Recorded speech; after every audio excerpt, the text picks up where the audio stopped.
4 p.m. Western, 7 p.m. on the East Coast, live with Nat and the Guy. Hi, I'm Nat. And I'm Guy. And today we want to talk about a few stories that have probably been overlooked. One of them being that Jamie Reed's spouse, this is a whistleblower that spoke up about transitioning minors in a St. Louis clinic for gender. Her spouse has now decided to detransition. And then also, kind of in the same vein, Gen Z is actually now apparently moving away from traditional colleges and universities, and there's been a big uptick on the desire for them to go to trade school. And then we got Claudia Scheinbaum. It's her inauguration today, so we'll cover that. We were supposed to go to the protest, but we decided to stay here so we can talk to you lovely people. Talk to you lovely people. Also, we got my favorite story of the day, and that's Andrew Tate getting his assets back. She's not so thrilled. I definitely am. I don't really care. I just don't like the guy. You hate the guy. Yeah. Okay, and then J.D. Vance and Tim Waltz debate. It's coming up tonight at, I think, 7 p.m. our time. Yeah, because I wouldn't know the times for everybody because that's a lot of time zones. Okay, well, let's get into the first story here. Sure. So Jamie Reed is a lady that we last year exposed a gender clinic in St. Louis, and she would always mention that she was very progressive and she wasn't doing it to join the conservative side or have anything really to do with the conservative fight. She just wanted to expose what was going on with minors. And now her spouse, who was a trans man, which means a woman that decided that she feels like a man, has now decided to detransition, particularly because of the stories and the life that she was leading was not conducive to her being fully fulfilled and happy, having to take a lot of medications, and now coming out with this story. And I think the video is one of the most important and impactful things of this story because it shows what's really going on with anybody, be it a minor or an adult who decides to transition. So and detransition. This is really a story about detransitioners. Exactly. After 13 years of living as a man, I have decided to take steps to detransition and resume my gender, identifying with my sex as female. I just don't want to feel badly. Right.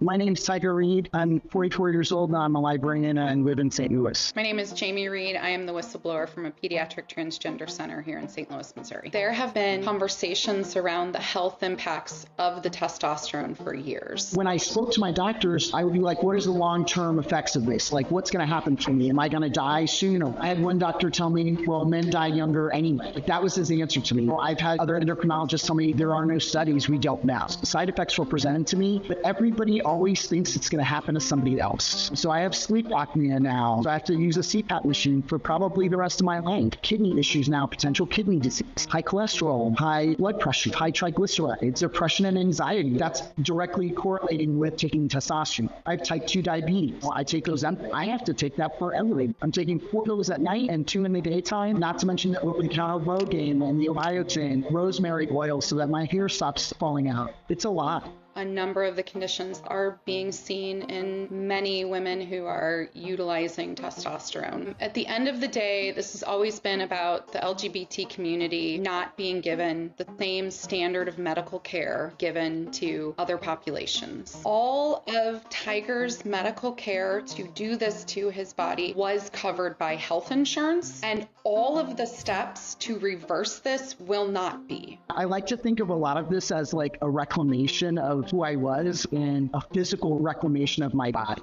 You can be a successful person in life and you don't have to be on hormones. You don't have to medically transition. You can be gender nonconforming and still be successful in your life. Taking the extra time to figure that out and really think about what you're doing is you have nothing to lose in that process. Trust yourself and slow down. Being who you are takes a lifetime. And I think that is a very important video. Hold on. Yeah, this is just an absolutely crazy story. All of her medications are paid for when she wants to transition, but when she realizes she made a life mistake, none of that medication is going to be covered. Plus the transitioning community, which probably pressured her into transitioning in the first place. As soon as she says she wants to detransition, it completely outcasts her and scorns her and tells her she doesn't know what she's talking about. Like, this is crazy, and this is typical in the transgendered and LGBTQ community. And I think what's most, impactful about this story is that his wife, her wife, actually uncovered a whole big scandal that was going on in St. Louis by saying they were all claiming that they were not transitioning minors. And in fact, they were, because she was in charge of, all of the incoming patients that wanted to do it. And I think it also highlights just in general, like this huge medical scandal that's going on, all of the MAHA movement that's now joining with MAGA and the Trump, and all of the things that the medical industry does, not just in the United States, but everywhere. I mean, we're arriving in Mexico now, and these are things that are just starting to become popular. People, young girls feeling depressed and anxious, and now suddenly deciding to transition. That's just starting here. So to see at least, a little bit more of common sense within the States and even Canada, even though there's some laws that have been passed, is great. And I mean, this is just absolutely insane. You should be, parents typically try to get their kids to be comfortable with themselves.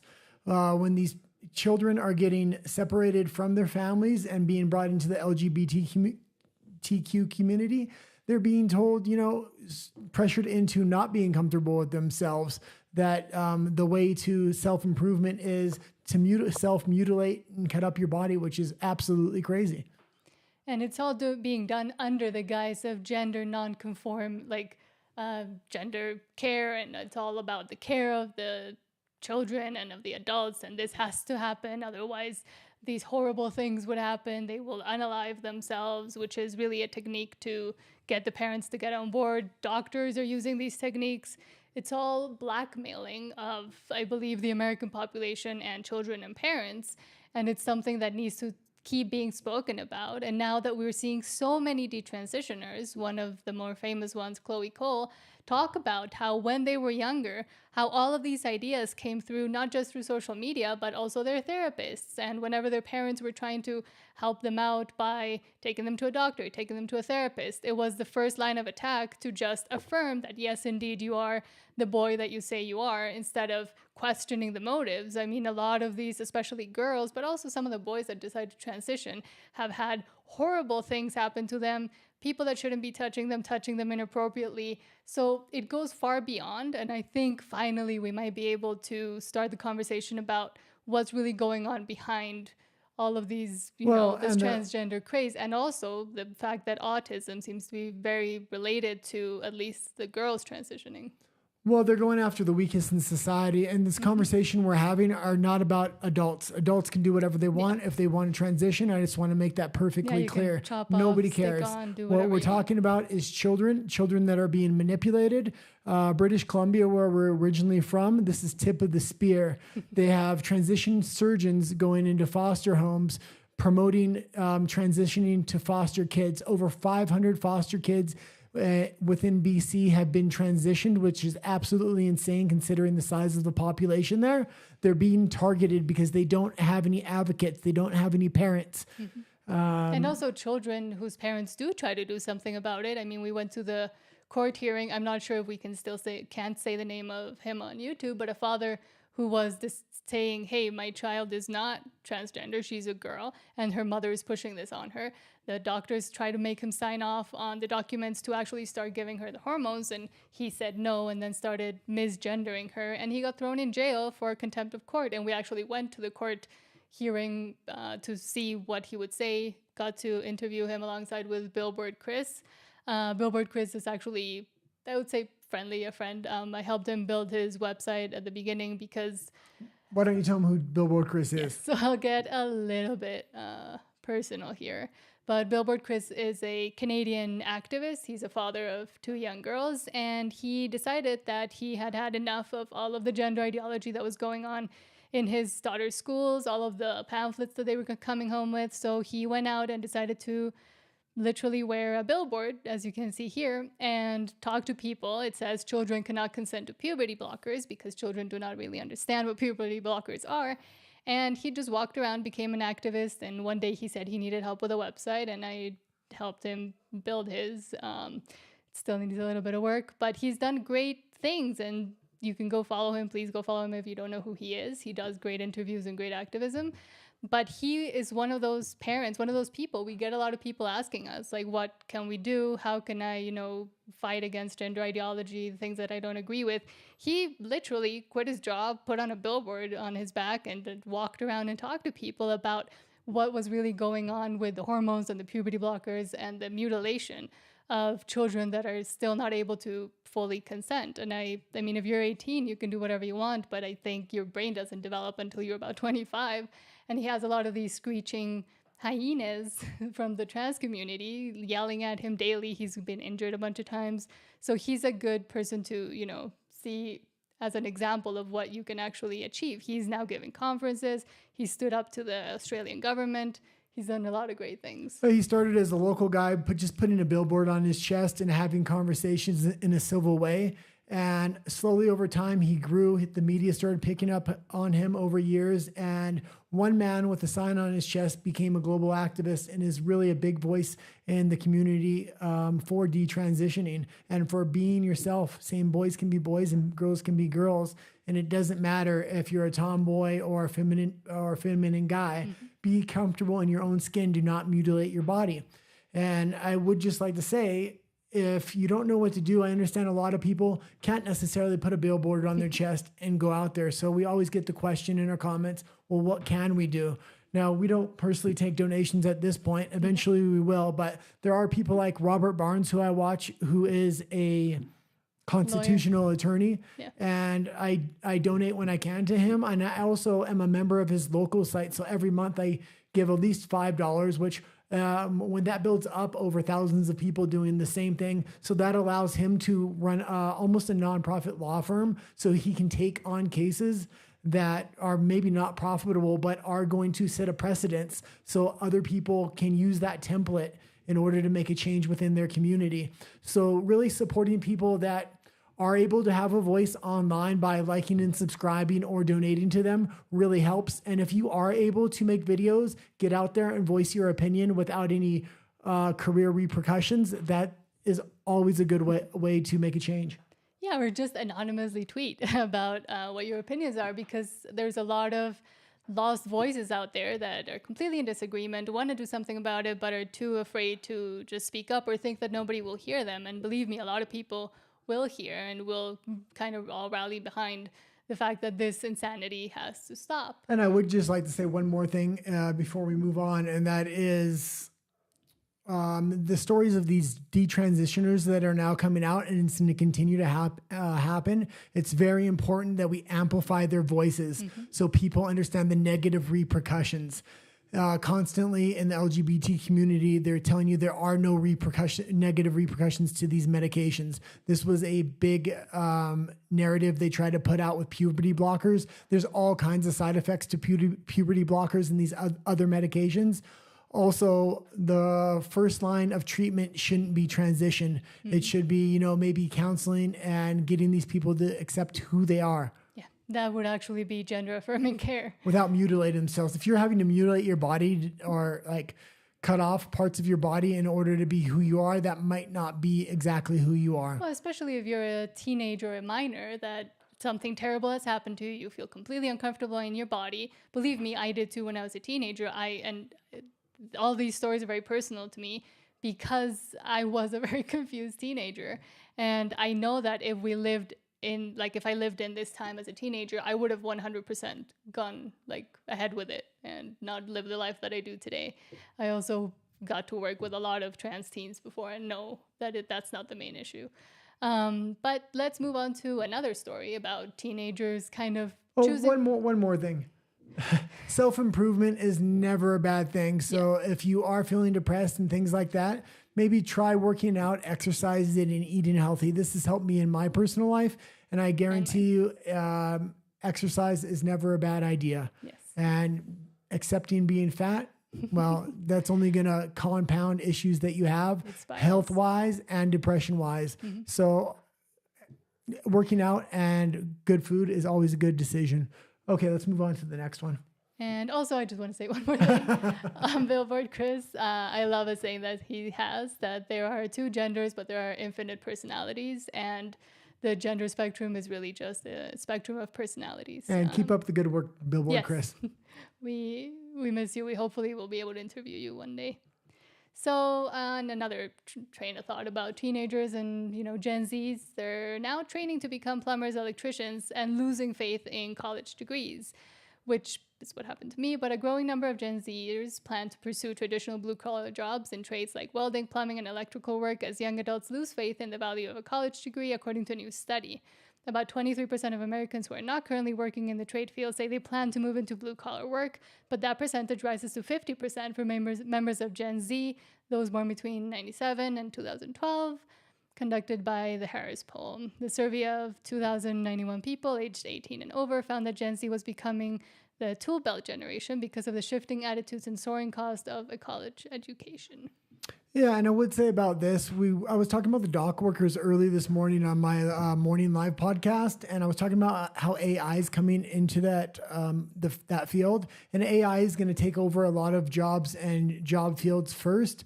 Robots aren't here yet, and robots may be here one day. But right now, AI can only take over so many career fields, and things that require hands-on, like a plumber, electrician.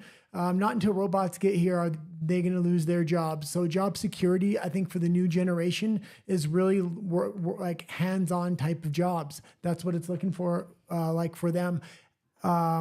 Tech industry jobs, you never know how long they're going to last and if they're going to be there, or AI is going to just take that over. It's unbelievable what AI has done to the artistic career field.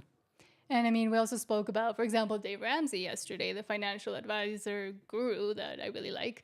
And he always says that if you're going to go in debt or make somebody else go in debt, like your parents or grandparents, family members, just to pursue a degree, to get stuck inside a building for 4 years, pursuing a degree that, number one, might nowadays, if it's just a bachelor's degree, might not really guarantee you any sort of job other than barista at Starbucks. Or if you're going into a field that has not a lot of, jobs available, like, I don't know, underwater lesbian basket weaving, which is always a typical example, but the English degrees, the gender degrees, all of those. I mean, if you're going to school to be a doctor and going in debt for that, sure, that's very valuable. But I think a lot of teenagers were going into college without really thinking twice about it, thinking that that was the solution because it used to be, but it is no longer. And even workplaces are now hiring without requiring a college degree. For example, Google now is allowing coding people to go in just after having taken a coding not degree.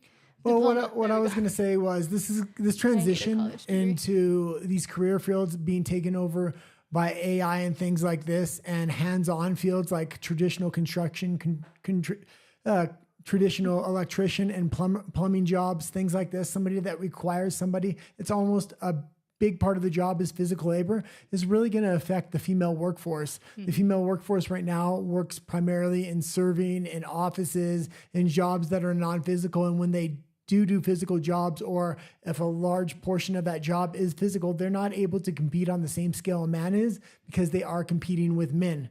So it's going to be interesting how women adapt to AI coming into these career fields. Yeah, and I think those are called service jobs usually, like the teachers, the nurses, etc. A lot of those are necessary. And I think if Gen Z is now planning to go into more blue-collar jobs, well, maybe they can even kind of halt the procession of AI creeping into our lives, because now there will be enough workers, enough people interested in those jobs, because for a long time, it was either immigrants or just people that were either really passionate about it or had no other alternative. The fact that now people want to learn to do useful things for society, I think is a great step in a Well, I think for far too long, we've let the government and society as a whole dictate what they want from the population. So back in the day, it was one man was able to support a family with his career, and it didn't even have to be an extremely challenging career. A plumber or electrician could easily support a family. And then the feminist movement, which feminists didn't even vote in, it was actually corporations that forced this through into law in the United States. And they had a lot of propaganda saying women want to work, women want to be put in the career fields. But in truth, some women did, but a lot of women didn't. And what they were able to do were create a society where both people have to work full time in order to survive. Because the wages went down. Especially if you have a kid. Now who's raising the kid? The government's raising your kid, and you're working for the government to pay the government taxes, and so is your wife or your significant other. So we need to reevaluate how we got in this situation as a society, and what do we actually want? Do we want to make more and more money so we can increase the GDP, or do we want to raise the next generation right and have one parent in the household raising the child full time while the other one works? And if that's what we want as a society, we need to figure out what we have to do in order to get that done as a society, because the way things are going right now, it's been far too long that generation after generation is lost. I remember with my generation, it was like one of the first generations that were latchkey kids. And now that's just turned into something completely demonic and past that, where the government is now indoctrinating kids in schools to have beliefs that do not benefit society as a whole. And I think also with the women going into the workforce, yes, the wages went down, but also it's very clear now that like a lot of the companies that are all pro-women are actually just kind of forcing them to delay their motherhood and giving them incentives to do so. And it as a further breakdown of the family, I mean, giving them help for freezing their eggs or getting abortions or getting IVF treatments once they reach 35, 40 and they've frozen their eggs, and now companies are paying for that. So it's getting more and more clear that there is There's long-term almost intentional breakdown of the family by just getting everybody to work and in the rat race. And women are the most unhappy today than I think ever before, at least in Western societies, because they're not really happy with their jobs. We see a lot of women crying on TikTok saying, I hate my job, I don't know what I'm doing, or I hate college and I have no direction. And you spoke about your generation. A lot of people, just in general in my generation, have no idea what they want to do. They went to college for something, and now they're lost in the space because they couldn't get the ideal job they wanted. And now a lot of them live with their parents. A lot of them, don't have many prospects because they don't want to go and look for, going back to the blue collar jobs, for work that actually even pays more than the thing that they wanted to do initially. Well, and I always want to start adding in parts of the story of what can we do. So on the last story, it was like, what can we do? And we said, just support your local creators that have a voice. If you can't have a voice, or put a billboard out. And that was the last solution. For this story, I think the real solution is look at countries that are successfully turning around the demographics of their country and how are they doing it. Places like Hungary and Russia are putting major tax incentives so you don't have to pay taxes if you have 3 or more children. Now, it doesn't matter if you don't like Hungary or Russia, or you don't like who's running those countries. You have to look at some of their policies are actually working. If those policies are working and it's getting society geared in a way that we want to go, we don't have to adopt all their policies. But when it comes to the family, they are really trying to look forward on how to build the next generation. Yeah. And maybe the West should do some of these policies as well. So like trying to support politicians that support these policies or suggesting these policies online of huge tax incentives if we have 3 or more kids, I think is a great idea to start. And even personally, just questioning if what you're doing and where you're at is really what you want to be doing, and if money is, the end all be all for you, or if you actually want to live a useful, productive, and fulfilling life. Okay, and as far as talking about women in the workforce, which we're going to go on to Claudia Sheinbaum's inauguration, the first woman president of Mexico City. Yes. Of Mexico. I hate the title from, what is this? The Los Angeles Times, Shattering Glass Ceilings. Claudia Sheinbaum takes office as Mexico's first female president. Claudia Sheinbaum today at 11 a.m. got instituted as the new president of Mexico. The one positive thing I will say is I liked her dress. But this is really going to be it's already started to be a momentous shift, I think. Even from AMLO, I think she's going to start bringing in policies that most people can't even imagine and think about, especially, for example, with the judicial reform, the fact that she let that go through and will now start instituting it, making Mexicans vote for judges, which might seem like a good idea on the surface, but if you start thinking about it for 2 more seconds, you'll realize that, we're already corrupt. What's going to happen now that people have to actually campaign to carry out the justice of the country? Oh, we'll have to see how that turns out. I mean, it's going to be corrupt either way in which you appoint a judge. So I'm interested to see what happens. But Scheinbaum overall, I'm going to say, is probably going to bring some hard left policies just based on her resume. She's a climate scientist. She's a female. She's a leftist. Her party is a leftist party as well. She probably won't get along with Trump very well. So is it going to be good for Mexico? I don't think so, but one good thing that Morena has done, even though I don't like them as a whole, is they've tried to make trade relations within the BRICS bloc and China as well as the U.S. They're doing that successfully so far. I think as tensions increase with China and the U.S., Mexico may be caught in the middle and forced to choose a side. So we'll see what happens with that. But yes, and she's the first female president, etc. I may get lambasted everywhere, but don't think most women should be president, if any at all. And I think that the fact that now they're super highlighting that, it's just going to keep being one of the main talking points of this administration, and it's going to drive us all insane. And she's already said she's a proud feminist and wants to align the causes with that. So we've seen what happens when you fully go all feminist. I mean, look at Canada and Trudeau with his all-female cabinet, which he actually then dissolved and fired a lot of the women. But is it a good idea to bring in one of the wokest, most pro-socialism, giving out handouts to everybody just to stay elected? I personally think she might be even worse than AMLO, and people are not really thinking about that. Well, the good thing about her is it's maybe going to be a Trudeau situation where she's obviously a leftist. I hope she's not smart enough to bring in conservative policies and hide who she really is.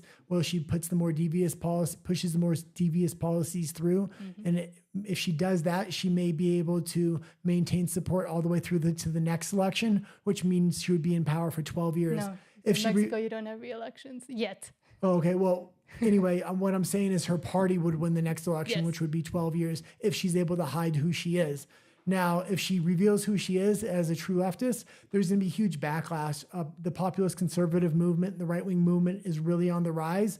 And if she starts trying to implement the policies that have happened in the United States that are morally untenable here, especially considering how religious the culture is, it's just going to be the death of her. But there's going to have to be this rise of conservatism and this rise of moral values within Mexico that are going to ultimately rise up against her and push her out if she actually implements really bad negative leftist policies. And if the conservatives organize themselves in Mexico, because right now there really isn't a conservative movement, as you would call it, or an ultra right-wing movement, as the rest of Latin America calls them. There's some makings of it, and we yes, went to the CPAC, and I was really happy to see that there's something there. Yeah. So, and there's good ideas. I mean, bringing in Agustin Laje and what he says about, I mean, right now everybody needs to join forces, no matter if you're a libertarian, a conservative, or whatever you are. If you're against the plan, let's say, I released a video today in Spanish about the plan and how it's starting to be instituted into Mexico. Of course, that's not the only way, but now that Claudia is in, it's just going to vamp up. And as you say, she might not do like the hard line, very obvious policies right up front, but coming from Canada, we know how they slip in all of those policies that really do affect. And you said she might get reelected. She doesn't necessarily have the globalist infrastructure a lot of these other left politicians had at the time. Mm-hmm. That infrastructure is starting to die off right now. You're seeing these populist governments get in all over the world. And at the time Trudeau and Biden were in, it was really this globalist infrastructure with the World Economic Forum and all these other NGOs that really backed them and let them feel like they can push crazy policies through. I don't know if she's going to be able to feel safe and secure to push as many crazy policies through. And that's what really makes her dangerous, because if she's going to push conservative policies along with liberal policies, but really progress the liberal agenda, she's really going to be able to hide who she really is. And also, as you mentioned, I mean, the whole, let's say, progressive movements have kind of started to die off in a lot of the West. So she will be kind of sitting alone in her island because she still has 6 years. And we're seeing the shift towards now maybe a bit too much of a swing towards the conservative ultra right. But is that going to stop her from doing anything within the country? still Okay, gotta I see. could go on, but it seems like I'm just repeating myself at this point with everything I say. So I'm going to go on to the next story, which is going to be Andrew Tate. Now, this Andrew Tate story, I had a lot of trouble finding information on this because what I found out was Andrew Tate's lead prosecutor in his case that was prosecuting him has now been taken off the case. He accepted a promotion and is no longer the prosecutor on the Andrew Tate case, which is basically failing up because that case is falling apart in spectacular fashion right now.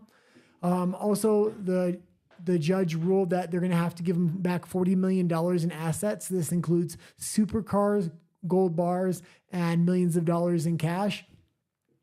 And what I would like to say about this is when I went to look up the update on this story, I found a lot of propaganda. They were reposting old stories about Andrew Tate and false information about these cases that already had new information showing that this was false in order to cover up what's actually going on in these Andrew Tate victories. Also, they're trying to press more false prosecutions in England, which he can't be extradited to at this point, trying to say he's raped these girls when really these are civil cases.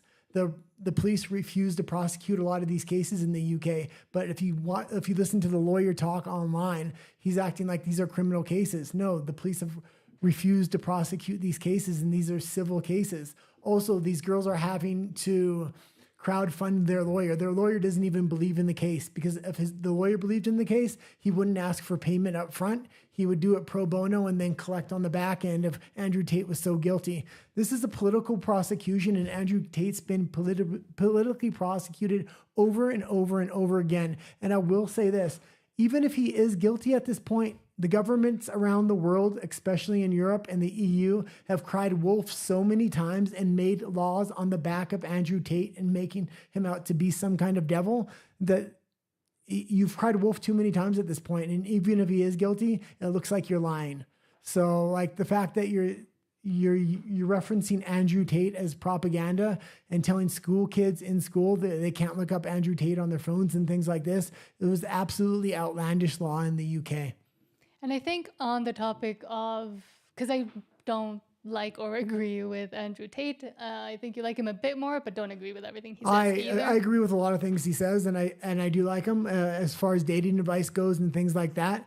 I probably don't agree with him, but a lot of other advice he gives is actually, good common sense advice. So I do. We just have a difference of opinion on the man. What I was going to say is that the important fact about this case is the political prosecution part, because he's not the only one it's happened to. I mean, we just saw Alex Jones essentially have to close down InfoWars just because he said some things and he owed essentially his life plus his cat to the Sandy Hook victims. Yeah, that was $1 billion.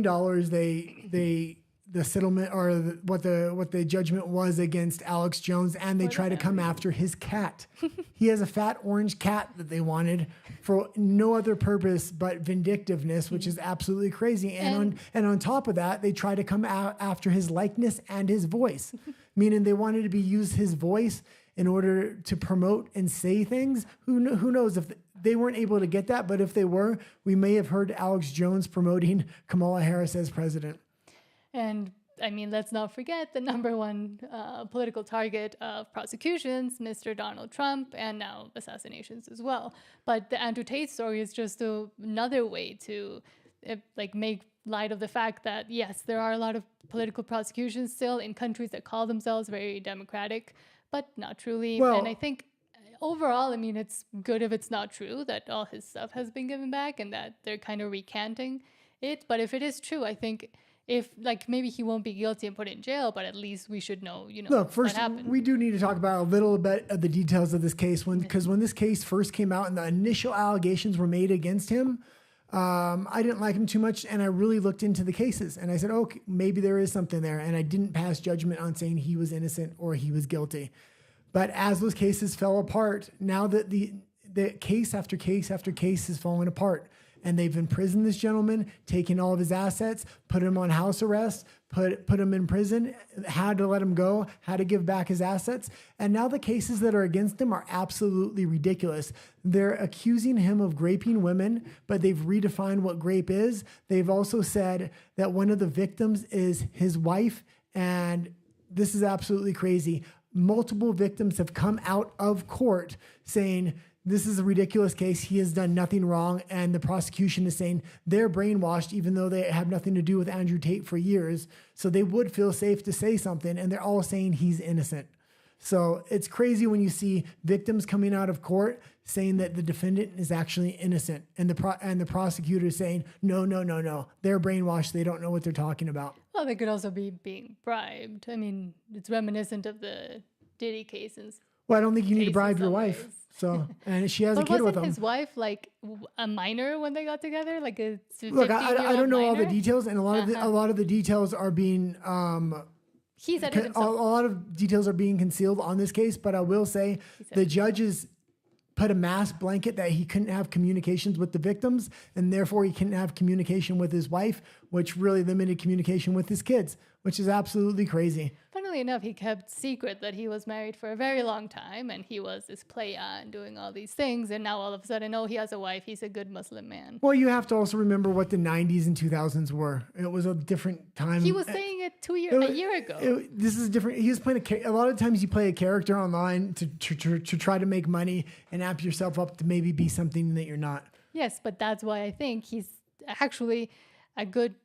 He shows a good part of the symptom that's going on with young men and how they feel disenfranchised and not listened to and not spoken to and just hated on for being men, and especially if you're a masculine man. That's completely true, and I think it's important that he speaks for and has spoken to all of these young kids. But what he says, now that's a different story. A lot of the things he says is good. Now you're trying to just highlight the few bad things. Everybody says a few bad things, but he says a lot of really good things, and he helps a lot of people as well with the money he does have. Yes, but he also had a whole business where he did only cam girls, and he was fooling all of these young men into paying to talk with the girls. Okay, but even though it was none of men that. they were First of all, to. none of that is illegal. I'm not saying it's illegal. I'm saying why I don't like him. But the prosecutors are trying to say having OnlyFans is illegal. No, I'm saying that I feel like he's a disingenuous man. He wants to take advantage of people, and there are a lot of people on the right, especially talking to young men, that are disingenuous, and they're actually hurting the whole, at this point, especially within the red pill movement. At this point, we understand you don't like him, but you do have to admit, I'm saying why I don't have to admit at this point, he's been overly prosecuted for things he didn't commit. And that they have no proof of. They have no proof of. Yeah. And now they're going to bring another case after they failed on these 10 first cases, and we're supposed to believe this case all of a sudden? You don't know. I'm not saying to believe it. I'm saying him as a person, as an influential person, especially within young men's lives, he might not be the best one to look up to. I will say and he does grift off of his supporters, and he does cheat and steal from the people that want to support him, and doesn't really bring much of value that you can't find elsewhere with people that are actually committed, actually live a family life, actually are not just pursuing money for the sake of pursuing money. Yeah, there are so many other people. I would count you as a way better influence. But it takes people. It takes people of all kinds. So like fathers and people that are construction workers, that appeals to one kind of man. Andrew Tate, fast money, fast cars, and a lot of women, appeals to a lot of younger men. Yes, but he does, and some of the things he says may not be the best, but a lot of the things he says do influence these young men in good ways.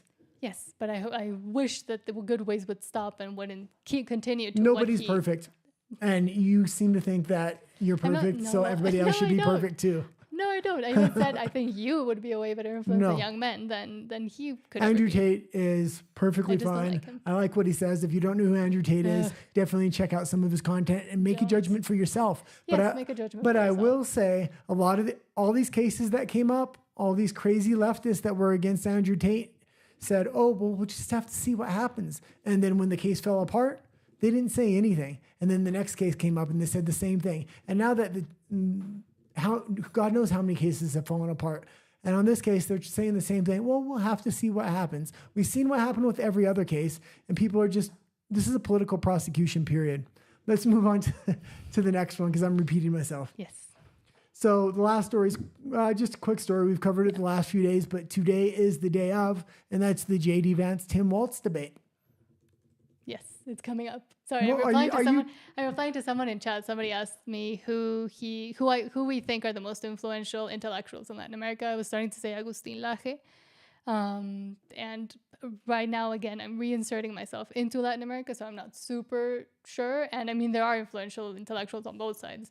So it depends on kind of what you mean by intellectual and what you mean by influential as well. I see a lot of the intellectuals that are going to have to come up in Mexico. It's really the start of what kind of happened 5-10 years ago in the United States, where a lot of the intellectuals within American politics really started making their way through the MAGA movement, and the conservative movement is really just starting to grow here. And I think a lot of the intellectual influencers that are going to grow out of Mexico, you're just starting to see them rise now. Yeah, and not just conservatives, but just people that are against, what's starting to be injected into Mexico, has been injected since probably the early 2000s, but that most people are noticing now. And I think a lot of people, I mean, here we still don't have that many YouTubers. We don't have that many, big figures like, let's say, Charlie Kirk.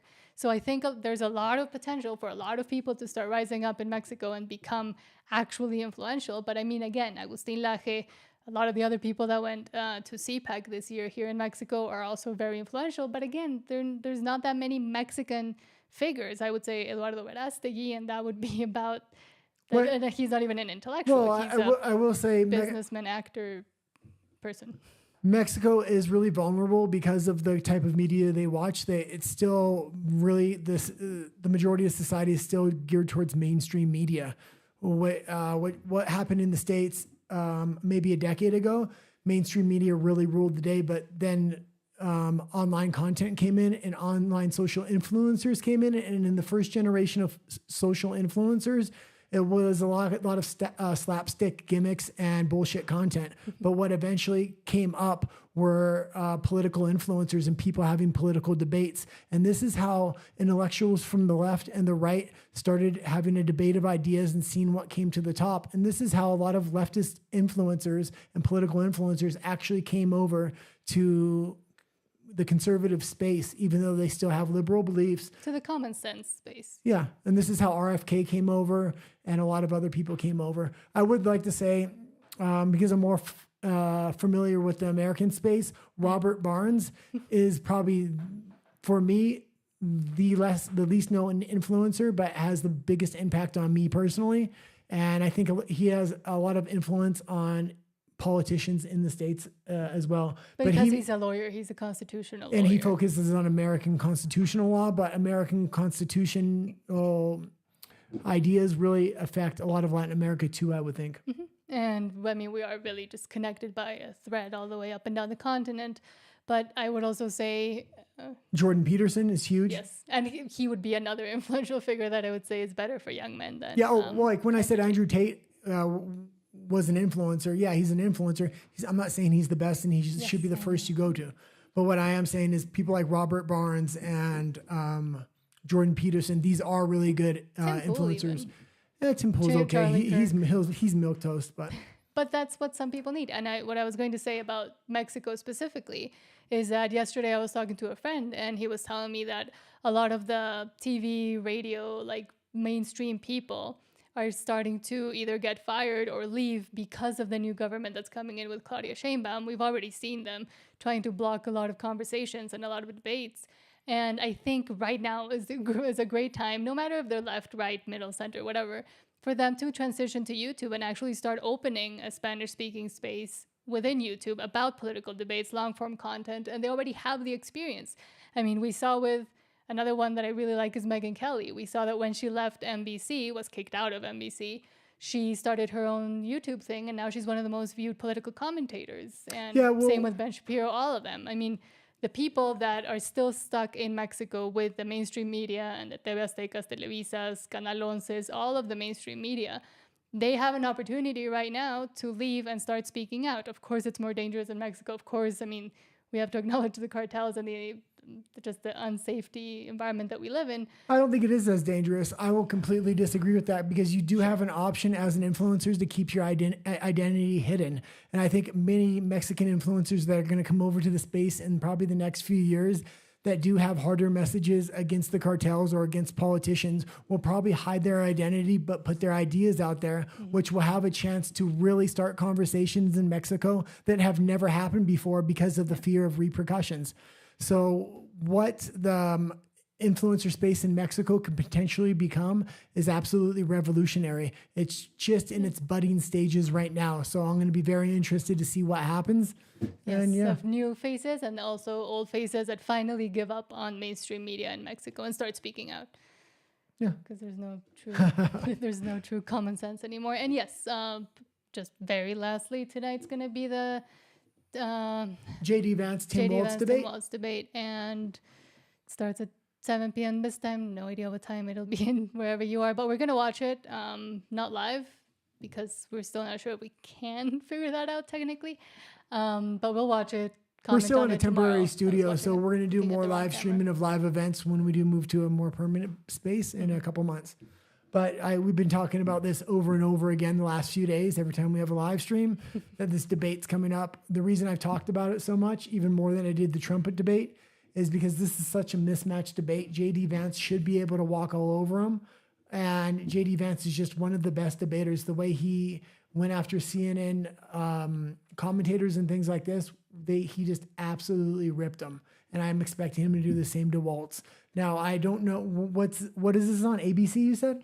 I believe it's Fox. Hold on. I really hope it's Fox. I always because just look it up. if we have no, CNN. CNN. Okay, CNN, I will say, is left-leaning, but it's not like the last one was on ABC or MSNBC. It was absolutely NBC, insane. Which is Disney. Yeah.